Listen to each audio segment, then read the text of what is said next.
Alright, so let me just say something real quick that I think is important. As a YouTube video homebrew tutorial maker, do not follow video tutorials.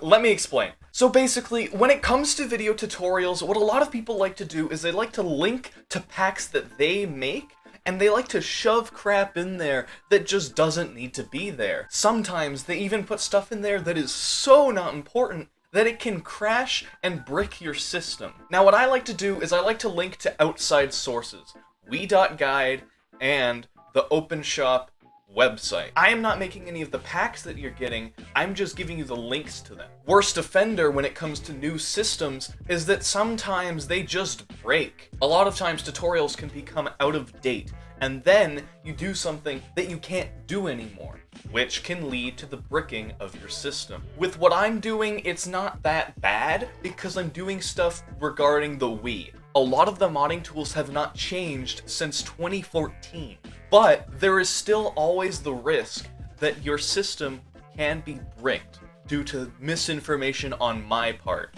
That's why I like to link to sources. So for my sake, every time you view one of my tutorials, please check the original source for any updates. And if the tutorial is out of date, please let me know, and I'll private the video. The last thing I want is someone to be scrolling their shorts feed and going like, this seems like a good tutorial, I'm gonna follow that. And then they break their system. Again, it's less likely for me because I'm doing Wii stuff, which again hasn't changed that much. But, who knows? I've already had one of my tutorials become out of date because Wii.guide no longer hosts the homebrew browser. So what I did was I made a follow-up video saying here's where you can actually get it, and the thing is I should have done that website to begin with because that's what it's actually from. The original one I did was from Wii.guide, but instead it should have gone directly to the OpenShop channel's website. So again, do not follow video tutorials exactly. They're good for condensing information into a watchable format, because sometimes you don't want to go scrolling on a tutorial that you just have to read. Sometimes that's annoying, I understand that.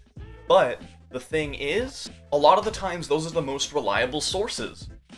Videos get out of date all the time, trust me. So please, let me know if any of mine do, and I'll either provide a follow-up or I'll unlist or private the video, because I don't want out-of-date information on my channel.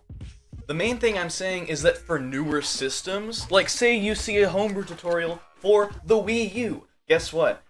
Well, not so much anymore, but that system is still kind of changing, so things that people say may no longer work. Check the websites, not the videos. Homebrew tutorial channels that keep their videos up for years are the worst. But the worst thing that someone can do is upload a tutorial in 2017, say how to homebrew your Nintendo Wii U, 2017, and then every year they continue to change the title of the video to match the current year, which can literally break systems. That's not a good thing. So yeah, anyway, that's it for this video. I just wanted to specify, like, video tutorials, they're cool, but they can lead to consequences that are not good. That's all. I'm gonna head out now. Thanks for watching and all that stuff. I don't like to clarify, man, this is a YouTube series. Make sure to like the video. I mean, I have the little pop-up thing. Wow! Oh my god, guys. Dude, subscribe and like! Oh. But I just throw that in at the end because, hey, it's a good reminder to people. If you liked this, then like it. But I'm not forcing anyone. But anyway, that's it for this one. I'm gonna head out now. Bye-bye. Sorry for sporadic uploads. I'm busy doing other stuff. But I'll make another tutorial soon. Maybe. Don't follow it, though.